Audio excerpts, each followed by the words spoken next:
రామకృష్ణారెడ్డి ఆదేశానుసారం ఆయన ఆధ్వర్యంలో తుర్రగా కిషోర్ ఆధ్వర్యంలో అక్కడ ఉన్నటువంటి 20-30 మంది గూండాలు ఏక బిగువిన దాడి చేసి తలబగలు కొట్టారు.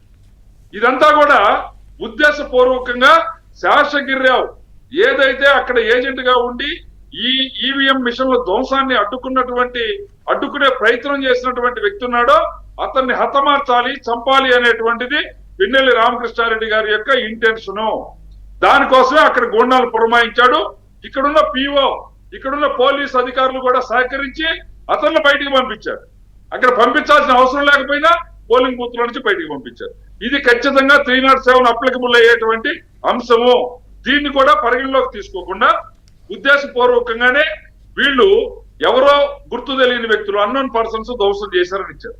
నేను అడుగుతున్నాను వెంకటకృష్ణ గారు మీ ద్వారా, ఎన్నికల సిఇఓగా ఉన్నటువంటి మీనా గారి దగ్గర నుంచి ఆర్ఓ దాకా ఎవరైతే ఈ వెబ్ కాస్టింగ్ పెట్టుకొని వాళ్ళ పరిధిలో 20-30 టీవీలు పెట్టుకొని, సిస్టమ్స్ పెట్టుకొని, మానిటర్స్ పెట్టుకొని ప్రతి దాన్ని అబ్జర్వ్ చేస్తా ఉన్నారో 30-40 మంది ఆ నిపుణులు, ఆ ఐటీ నిపుణుల్ని దాని ఎదురుగా కూర్చోబెట్టి పర్యవేక్షణ చేయించారో వీళ్ళందరూ రీల్స్ చూసుకున్నారా? ఏమన్నా సరదాగా ఎంజాయ్ చేశారా? ఎక్కడ ఏ నిమిషంలో ఏం జరుగుతుందోనే కదా వెబ్ కాస్టింగ్ పెట్టింది. దేనికోసం?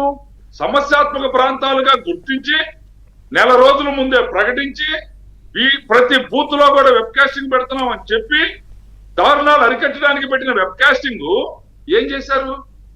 దీనికి ప్రధానంగా డిపిఓగా ఉన్నటువంటి విజయభాస్కర్ రెడ్డి కానీ, అసలు సిఇఓగా ఉన్నటువంటి మీనా గారు దీనికి సమాధానం చెప్పాలి. వెబ్ కాస్టింగ్ ఎందుకు పెట్టారు? అవి పరిశీలించడానికే కదా. అవి ఆర్ఓ ఏం పరిశీలించాడు, డిపిఓ ఏం పరిశీలించాడు?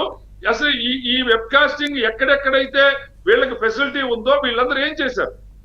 దానికి బదులుగా పిఓ డైరీలో రాసి కేసు ఇవ్వాల్సిన దాన్ని విఆర్ఓ చేత కంప్లైంట్ ఇప్పించారు. ఆ విఆర్ఓ అన్నోన్ పర్సన్స్ అని ఇచ్చాడు. అప్పుడు పోలీస్ అధికారులు అడగాలి కదా, ఎస్ అన్నోన్ పర్సన్సే, నీకు తెలియదు, నువ్వు అమాయకుడివే, అయితే మీ దగ్గర వెబ్ కాస్టింగ్ ఉంది కదా, సీసీ ఫుటేజ్ ఇవ్వమని చెప్పి అప్పుడే అడగాలి. వీళ్ళందరూ మరి ఏం ఉద్యోగాలు చేస్తున్నారు? వీళ్ళందరూ ఖచ్చితమైన ఉద్యోగాలే చేస్తున్నారు.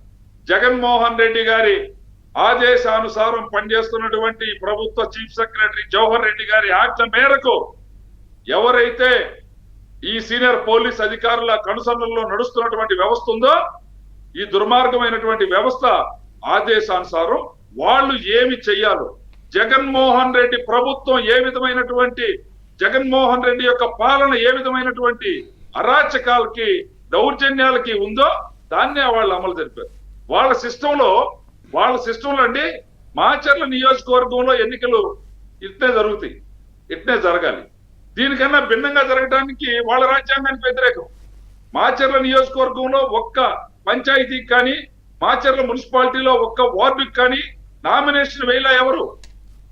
తురగా కిషోర్ ఏమన్నా మహాత్మా గాంధీనా ఇనానిమస్ గా ఇచ్చేదానికి? ఒక రౌడీ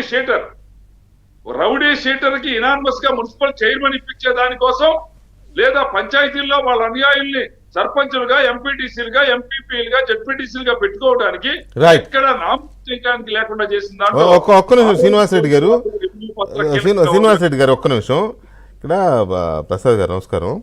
ప్రసాద్ గారు, ఇప్పుడు సరే ఆయన వెళ్ళాడు, అక్కడ గొడవ చేశాడు, దాన్ని పగలు కొట్టాడు, ఆ అడ్డుపండి ఏజెంట్ని మళ్ళీ బయటకు వచ్చినాక అందరు కలిసి కొట్టారు, అతని మీద హత్యాయత్నం జరిగింది. అది ఆ నిమిషానికి జరిగింది.